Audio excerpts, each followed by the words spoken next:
Welcome to another In Wheel Time podcast.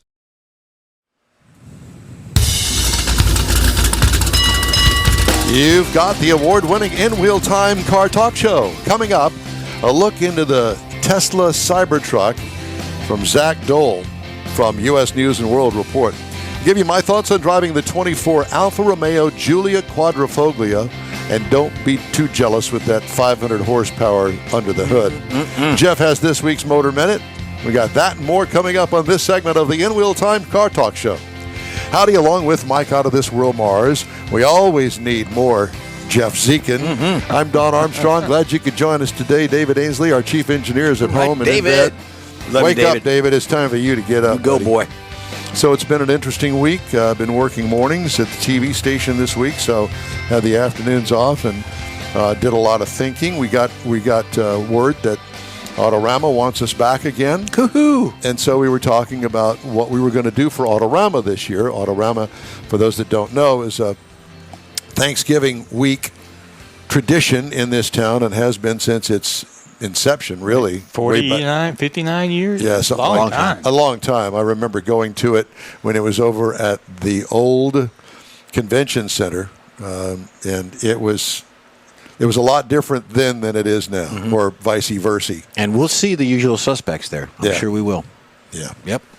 So at any rate, let's just get right on with the show and talk to Zach Doell. Zach, good morning to you. U.S. News and World Report. We like you guys. Oh, good morning, guys. Thanks for having me. Yeah, thank you for joining us this morning. Let's see, it's 11 o'clock over there on the East Coast, eh? Sure is, yeah. Beautiful day here. Got my coffee. I'm having a good morning. Coffee? I thought that you had already gone to the deli and ready for lunch. Yeah, well, I've got maybe a couple beers ready to go. Now you're talking. Yeah, now you're talking. To speed up the segment for him. Yeah, exactly. Yeah. So I don't know about up there. I would imagine you have the same experience that we do. You're seeing your first Tesla Cybertruck coming down the road and you're going, what in the world is that? Wait, it's a Tesla Cybertruck that we've heard about for years. We've seen pictures of it. Well, it's now rolling down the road and it's just as weird as ever. It certainly is. I vividly remember the first time I saw one and my head was on a swivel. It's like nothing else on the road. And, we were able to get our hands on one for testing, and it drives kind of like nothing else on the road either. It is big. I mean, it's absolutely full-size truck, crew cab, long bed, big. But the interesting thing is it feels smaller on the road. It's got four-wheel steering. At least these well-optioned early models do. And it pivots around turns. Well, I have to tell you that it does not look all that big. It certainly doesn't look like it could compare to the Ford F-150 because of the shape of the body that kind of goes all the way back to the tail end. You don't see the bed back there. Right. Yeah. I mean, I've talked to people who didn't realize it was a pickup truck. They just thought it was an SUV, just kind of an unusual vehicle. But yeah, I mean, beneath that long sloping rear roof line is a 6-foot bed. It's got that powered tonneau cover. They call it the vault. I was surprised. I put a bunch of stuff back there, and there's even a in-bed trunk, if you will, a waterproof compartment underneath that. So, I mean, you could really load this thing up with gear and do whatever you want. I don't know. Go out to your favorite camping spot. You could be the king of weird, is what you could be. There you go. Yeah, for sure. It's an acquired taste. I'll say that. Now, is the dash similar to, say, a Model 3 or a Model Y? It is. Yeah. If you've been in a Tesla before, maybe you're a current owner. The Cybertruck is kind of refreshingly similar inside. You've just got that one giant screen in the middle. If you're new to the brand, it's going to be an adjustment. It's a lot going on. You swipe up and down to change gear, drive and reverse. All the controls are on that touch screen. It's really kind of distracting at first. Once you get used to it, it's not that bad, but it's a lot going on for sure. Now, how is the price on the thing?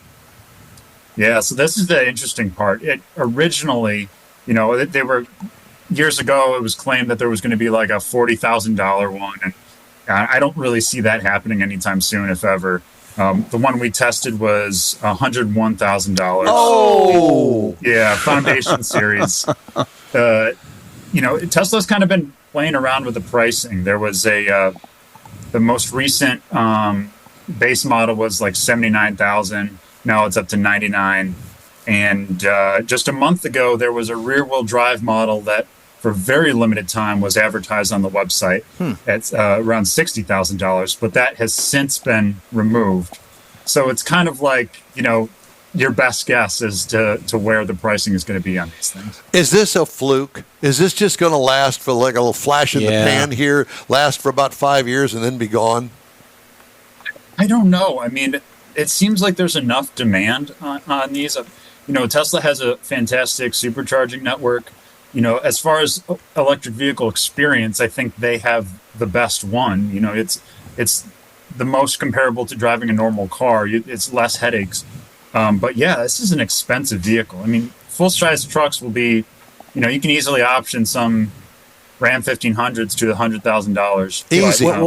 What is the range on that? Is it compared to the Y or the X or the other comparable in the Tesla line, or is it above average overall? It is kind of in the middle. This one is 318 miles now. I believe with a different tire and wheel package, it can go up to 340. Yeah, they're pretty big. So it's... but if you go to the Cyber Beast, the top level, you get 300. So I don't know. It kind of changes around. I think 300 is kind of like the bare minimum. If you want to buy an EV, it really should be kind of around that range for most people. Any less, and you're going to have some headaches. Depending on where you live. Yeah, does it compare? Can you compare it to, say, an F-150 with a EcoBoost 6-cylinder in it that is turning out 350 horsepower? Can it compare to that? Can it tow? It's Can blow it the haul? doors off that. It'll blow the doors off that. Yeah, I mean, from an acceleration, it can tow 11,000 pounds. It's going to make that experience so much easier. The trade-off is the range. People have tested this before. You can almost halve your range when you're towing something that heavy. So, it's a great leisure vehicle. I don't know if it'll be used as intended for serious off-roading or heavy-duty towing or anything like that. Well, I have to tell you, this has given me a great, brilliant idea. Uh-oh. Of course, it's brilliant in my own mind. But, we're down here in Strange place. Texas, Zach. And I have to tell you, we got lots of cowboys down here, and a lot of them pull a trailer with a horse or two in it. And we got the rodeo coming up in spring break time, February, March. And I'm thinking, if I were a smart man, I'd go out and I'd find me a little manufacturer, a designer manufacturer to make me a horse trailer that kind of complemented the shape of that there Cybertruck. What do you think, Zach? That sounds like $1 million idea to me. Yeah. And you put Longhorns on the front of the hood. There you go. Now, I'm thinking, that wouldn't surprise me with some 20-year-old Let's do it. guy on the rodeo circuit, bull rider or whatever. He's got his horse, he's got his car, our truck, and now he's got him a trailer to match. And his horse is dressed up like the old days where he's got the metal and the horse has got the hood on it. Chainmail. Yeah. Yeah, I like it. What do you think? I was I didn't have the highest hopes going into it, but I was pretty impressed with this thing. The highs are pretty high. It's fast. It's very comfortable to drive. It has air suspension, but the lows are kind of low. The rear visibility is very poor. That tonneau cover, when it's in use, completely covers the rear window, so you have to use a camera on the screen. Yeah. So is it very tall? I mean, is the height like behind you? It's kind of hard to tell. Yeah, it's got some weird proportions for sure. There's a lot of room for a small car to hide. I'll say that. Well, the only thing I was wondering about, when you build the trailer to kind of match it, you might have to use those little Shetland ponies instead of a full size horse. No. It's gonna circus ponies. It's gonna enhance the aero of the Cybertruck. So it's just gonna continue on up and out the back, and then we can have a little sloping roof back there to put Zach's beer and little umbrella stand back there. There you go. hey, throw a battery pack in there and you can double your range or something. Well, that's why. On the trailer, 12 spare battery. You can tow 12,000 pounds. That's where you put the generator. I was just going to say that. We got to have us a gas generator back there somewhere. Yeah. Yeah, absolutely. Well, so do you recommend that somebody in the market for a half-ton pickup truck, I guess it's rated as a half-ton, huh? Yeah, I would say, hey, if you got the money, go for it. It wouldn't be my first pick. You know, there's more affordable options. F-150 Lightning in the $60,000 range. If I'm looking for an EV pickup, that's probably the better starting point. Rivian R1T, a little bit more expensive than that. Yeah. But Zach, they're not selling the Ford F-150 Lightning. They've laid off half the plant. Yeah. The new plant. If you want an F-150, I'm sure they'll happily sell you that one.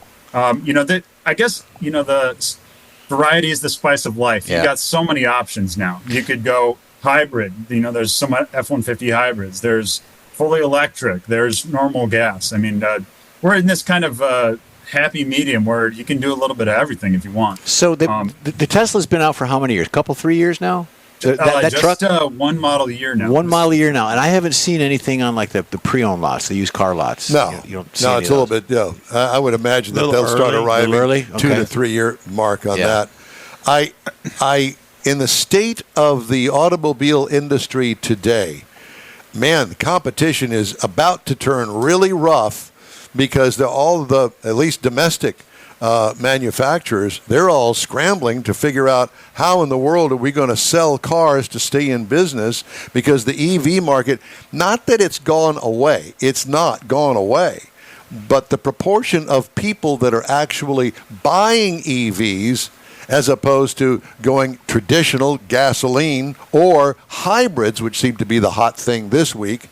I mean, they're making everything that they possibly can to sell right now, and lots are full because we've got interest rates and, let's not forget, pricing. And prices are through the roof. Interest rates are up. I don't know what they're going to do. I got a feeling that somebody may be filing for bankruptcy soon. It's definitely an interesting time. I think everyone who wanted one has one now, as far as an EV goes. So you've just got this catch-up period where automakers are shifting their plans, maybe dialing it back a little bit, as we've seen at some manufacturers. It's going to take some time. I think there's still a big demand for EVs. It just has softened, and you're going to see a slowing of the transition. Who is the buyer for the Tesla Cybertruck? Yeah, that's a good question. I mean, you have to have a pretty good salary. $100,000 is a lot to pay for one of these. I think it's more of a leisure vehicle, like a lifestyle vehicle. You like the appearance. Maybe you're a fan of Elon Musk himself. You kind of it's something to be seen in. Or unique. It can also do the work. But I think for the money, you're better off buying a different full-size truck if you really want to do the work. So yeah, it's kind of like being seen in a sports car. Novelty. This is absolutely a vehicle to be seen in. I passed several of them around the city of Houston. We have these massive Amazon warehouses, and I know that you've seen the vans. And I'm thinking, okay, well, here comes one around the corner.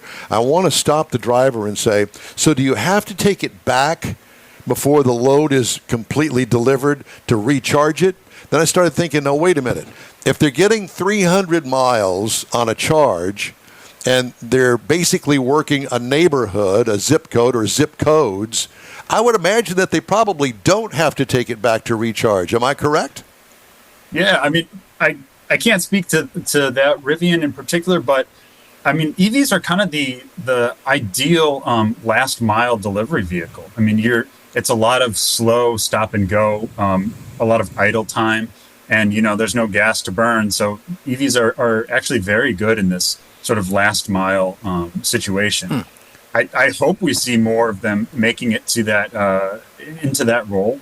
But yeah, it's 300 miles will get you very far if you only have a 20-mile delivery radius, but you're just doing it all day long. Yeah, all I can think of is the Postal Service, is getting ready to come out with a delivery vehicle that's supposedly at least comparable to being able to go all electric. And I would imagine that would play a role into that. And I don't mean to go off the subject here, but I'm thinking Tesla Cybertruck. Okay, I want to go from Houston to Dallas. I know that that's 250 miles. I know that I'm going to stop halfway at the big Buc-ee's. Are you familiar with Buc-ee's? Oh, absolutely. Got to do Buc-ee's. Okay, so we stop halfway. We charge it at Buc-ee's. That'll get me into Dallas to the hotel or wherever I'm going to go in Dallas. Plug it up overnight. I'm good to go. I think it really is getting used to the idea of not panicking like I did when I got my first half dozen EVs, then going, oh my God, I've only got half a charge left. I'm not going to make it. What am I going to do? Now I'm using the 110 outlet here at the house, and every time I get home, plug it in. It's not that difficult. As long as I don't panic, I'm all right. Exactly. Yeah, I think the more we get used to it, the lower the anxiety comes down. Just that, having just an outlet at home, you can plug it up and trickle charge it for a few hours and get enough range to kind of keep you going. I think the range anxiety is becoming less and less of an issue, especially as these ranges keep getting better. Zach, do I have to subscribe to U.S. News and World Report to be able to get the information that you've put together on the Cybertruck? Absolutely not. You're welcome to. We'll give you send you emails with our latest content. It's actually a really nice thing to have. But just go to cars.usnews.com and it's free. You can check out all of our reviews, including our Cybertruck. It is a pleasure, honor, and a lot of fun to talk to you when we get a chance. And so be sure and let us know when you've got another vehicle to review, and let's get you on. Absolutely. Thanks for having me, guys. Thank you. Enjoy those beers, by the way. There you go. Zach Doell, he's with U.S. News and World Report. Hey, you can catch the In-Wheel Time Car Talk Show 24/7. Through the iHeartRadio app. Just look for In-Wheel Time Car Talk. We also video stream our live 2-hour weekly show on Facebook, YouTube, and InWheelTime.com, and podcast. Ooh. Available from your favorite podcast provider. The In-Wheel Time Car Talk Show continues right after this break. The original group of Lupe Tortilla restaurants will have you telling your family and friends just what the original recipe means when it comes to the best fajitas in Southeast Texas. Founder Stan Holt invites you to visit the first Lupe Tortilla near I-10 and Highway 6. Here is the original house that inspired the design of all the rest and the original charm that helped make Lupe Tortilla the go-to destination for Houston Tex-Mex. Nothing can compete with the original lime pepper marinade that everyone will agree makes Lupe Tortilla award-winning beef fajitas the best anywhere. Lupe Tortilla Katie's another location that gives you the same quality and service Houstonians have come to expect at Lupe's. It's located on 99 the Grand Parkway at Kingsland Boulevard in Katy. Find yourself in Aggieland? Head to the Lupe Tortilla in College Station. Located just around the corner from Kyle Field, it's a great place to enjoy those famous frozen margaritas before or after the game. Going to Louisiana, the Lupe Tortilla in Beaumont is on I-10, so you can't miss it. The original group of Lupe Tortilla restaurants has the best Tex-Mex anywhere, and you're invited anytime. Your car is a direct reflection of you, so don't be satisfied with color fade or a dingy, dull appearance. Get rid of those terrible automated car wash scratches.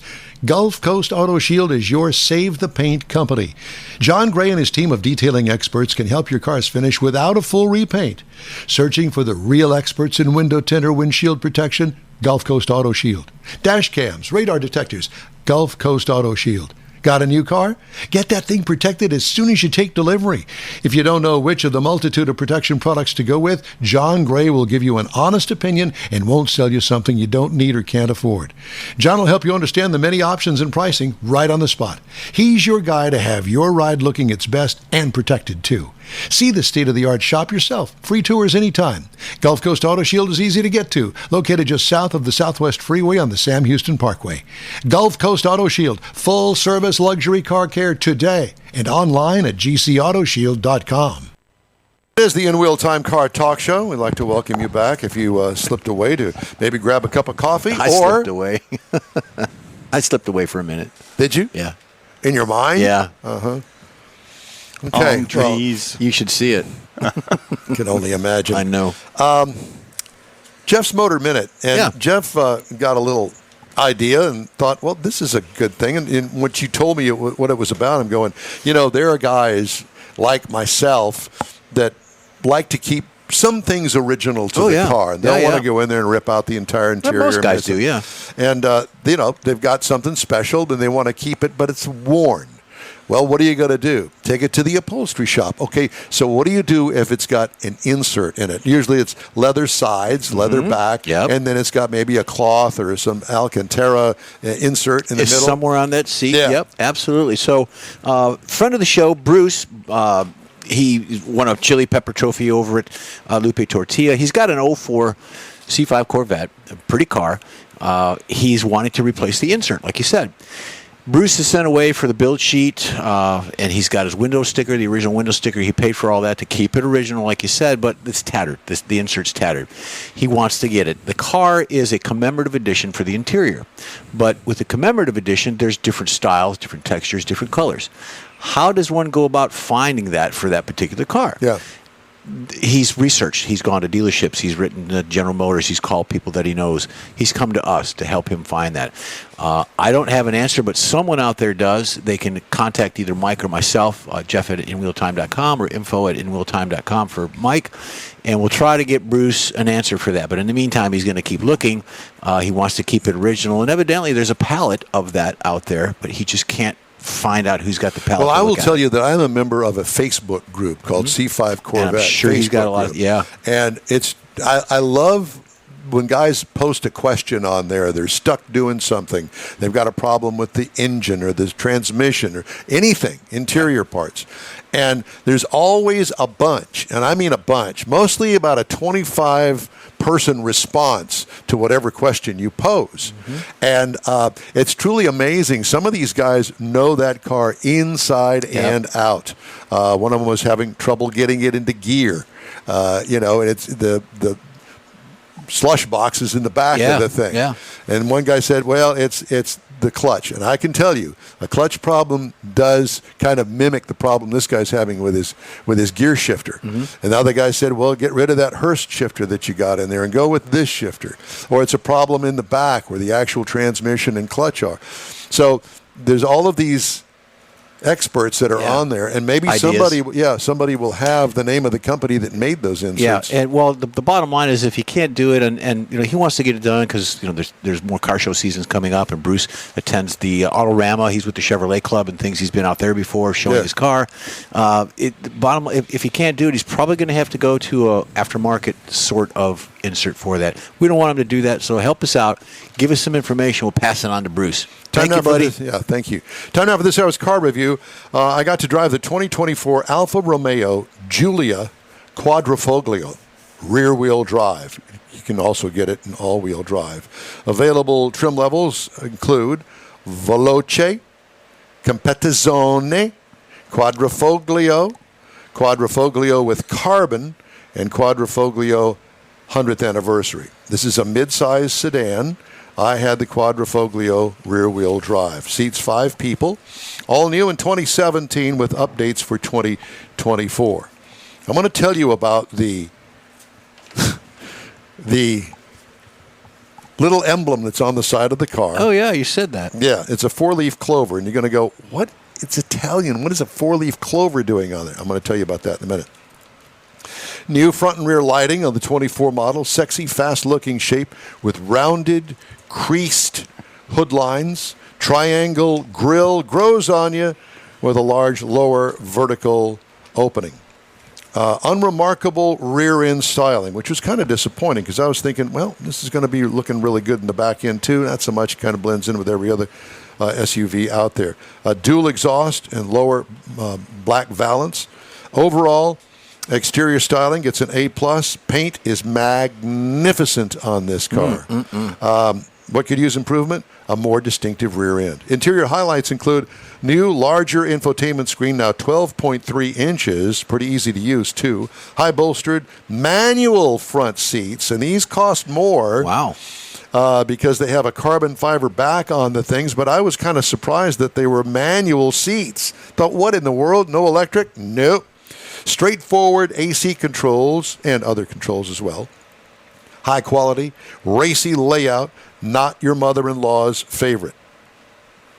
Cargo trunk room, adequate. What I liked, you know that you're in something special and different. And it's good looking, and I had lots of compliments on it, and everybody liked the car, which kind of surprised me, to be honest with you. What could use improvement? A little more rear seat legroom. Here's the good part. Ready? Yep. 2.9-liter V6 twin turbo. Whoa. With 0.9. a 2.9-liter. Teeny tiny 2.9-liter V6 with twin turbos, 505 horsepower, 443 pound-feet of torque, 8-speed automatic transmission with big paddle shifters on it. This is a race car. Miles per gallon rated at 17 city, 25 highway for a combined at 20. Believe it or not, yours truly got 23.3 Wow. over 367.8 miles. This car does 0 to 60 in 5.4 seconds. It's pretty badass. I don't know what else to say about it. Ride and handling, if you know, you know. It's a hot rod. It will remind you of pulling out on the driveway and just letting it rip. Sign in the drive. Yeah. We could use improvement. Nothing. Give me more. Price. Wow. Pricing on this is, well, dancing with the devil is the note that I made to myself here to tell you about it.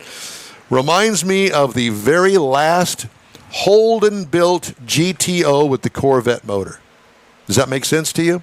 Yeah. The last GTO. Yeah, outrageous. It was bad to the bone. Base trim price, $81,370. Ooh. Prices tested, $91,415. Like I said, dancing with the devil. Base model price, $41,690. Let's put it up against the Audi A4, $41,900. The BMW 3 Series, $44,500. The Mercedes-Benz C-Class, $46,950. Those are the starting prices. Now, all of those cars have a hopped-up, bad-to-the-bone, street rod level to them. I hear you. I would But imagine they're not Italian. they're not Italian. I can't do the Italian. Italian like you can, but from Niederville. It's from Italian. Oh, chicken parmesan. That's it. This is one bad to the bone car. I hope that you get a chance to get it. You'll probably have a wreck in it with your on-ramp acceleration What? test. That car is just... I feel empty. You didn't tell us about the four-leaf clover. Here's the four-leaf clover story. Okay. Alfa Romeo's four-leaf clover, or quadrifoglio in Italian, is a symbol of luck and performance that originated in 1993. This is from Google. Story goes that Alfa Romeo driver Ugo Savocci was superstitious and often finished in second place, earning him the nickname L'Eterno Secondo, or the Eternal Second. Before the 1923 Targa Florio race, Savocci painted a green four-leaf clover on a white diamond on the side of his Alfa Romeo RL in hopes of bringing himself good luck. Savocci won the race, and the clover became a tradition that continues today. The clover has helped spectators identify Savocci's car on the dusty roads of the early 1900s. Wow. He died in a car accident a few months later while test driving a vehicle without the clover. After his death, the team became superstitious and began requiring all of their racing vehicles to have the clover badge before taking to the track. Today, the clover is still a symbol of Alfa Romeo's racing history and high performance and is featured on the Quadrifoglio models. Is that where we get leprechauns from? That's it. That's exactly where it is. Push it and you get a leprechaun? Meat. It's that leprechaun. Anyway, I thought that was an interesting That story. was, yeah. All right. Hey, if you'd like to get in touch with us, shoot us an email. The address is info@nwheeltime.com. Back on the N-Wheel Time Car Talk Show after this break. Pro-Am Auto Accessories has been serving Houston's auto enthusiasts since 1984, providing world-class products for sports cars, European sedans, and American muscle. Pro-Am is known as the place to go to find exclusive and hard-to-find parts and accessories. Pro-Am is one of the very first distributors in the USA for brands such as Recaro, Redline, Momo, Corbo, and Simpson. Located in the heart of Houston's premier retail and service corridor, the Galleria area, Pro-Am's walk-in storefront includes an 8,000 square foot warehouse, showroom, and installation bays. Pro-Am not only sells parts and accessories, but also offers installation and service. Pro-Am is now reaching a worldwide audience through Pro-Am.com, taking its local reputation to the rest of the world. At Pro-Am Auto, you'll be dealing with a small group of professionals who truly want to help you with your automotive needs. If you don't see what you're looking for on the website, call and Pro-Am will lend you a hand. Pro-Am Auto, 6125 Richmond at Green Ridge in Houston's Galleria area. Call them at 713-781-7755. The award-winning In-Wheel Time Car Talk Show brings you great guest interviews each week from manufacturers and suppliers to the aftermarket, racers, enthusiasts, and other friends just like you and me who love to talk about all things automotive. The In-Wheel Time Car Talk Show takes it to the road, too, with remotes at Tailpipes and Tacos, Woody's Waterfront Car Show, and the Hemi Hideout. In-Wheel Time's live video and audio stream can be found on the iHeartRadio app, YouTube, Facebook, and InWheelTime.com every Saturday, 10 a.m. to noon Central Time, or grab a podcast anytime from your favorite podcast provider. That's it for this podcast episode of the In-Wheel Time Car Show. I'm Don Armstrong, inviting you to join us for our live show every Saturday morning on Facebook, YouTube, Twitch, and our InWheelTime.com website. Podcasts are available on Apple Podcasts, Spotify, Stitcher, iHeart Podcast, Podcast Addict, TuneIn, Pandora, and Amazon Music. Keep listening, and we'll see you soon.